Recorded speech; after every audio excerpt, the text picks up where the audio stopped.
Habis Mita, ada orang tanya ni, cuba Ya. bermula dari jalan Kuala Kerai ataupun landmark hotline, dia kata gitu. Maksudnya jalan daripada Kuala Kerai orang balik daripada Kuala Lumpur sekarang lah. kita tunjuk daripada Maceh. Okay, ni daripada Kuala Kerai. Ya, betul. Okey, kebetulan abang duduk di Kuala Kerai dah ni. Ni, siapa je tahu mi batu 30 dengan 30 ke 31 ni? batu 31 dengan ni Okey. kilang BGE. Nampak tak kilang BGE? Kilang mi. Ni daripada jalan Kuala Kerai ni. Okey dah. Okey, abang mi masuk dah. Abang mi masuk daripada jalan Kuala Kerai. Okey, kita masuk. Okey, jalan Jen ni, start Jen nampak dah. Okey, set awak ni hok baru balik KL ni deh. Abang nak oyak kau set awak ni. Nasi 3 buku puluh ni.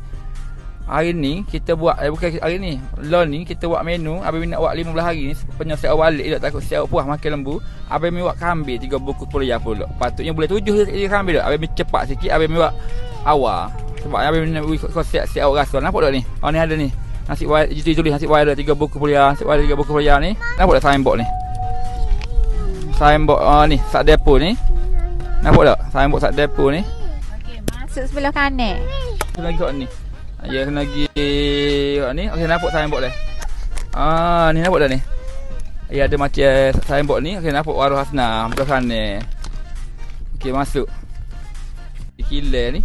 Nampak tak ni? Masuk di kawasan gate ni. Nampak macam kilang air ni. Macam kilang tak siap ni. Dia masuk jalan ni. Okey awak nampak ni signboard Warung Hasna. Warung Hasna. Signboard tu menunjukkan arah tuju lah tu. Okey nampak lori sat depo banyak ni. Lori sat depo. Lepas tu ya Warung Hasna pula ni. Dah.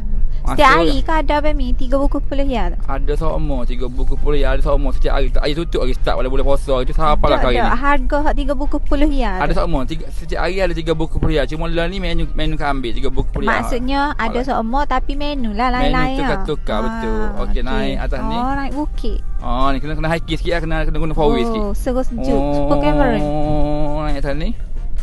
Yup, kapal sini. Yeay. Okey guys, nampak tak ni bukit? Ni bukit, ni kedai Warung Hasnah Pak Jua tu. Dah. Hijau je waktu operasi ke bawah ni buka lah ni dalam buka ni nampak ni.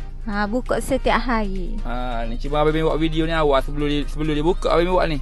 Dah sebelum kedai ni buka abang buat dah video dah.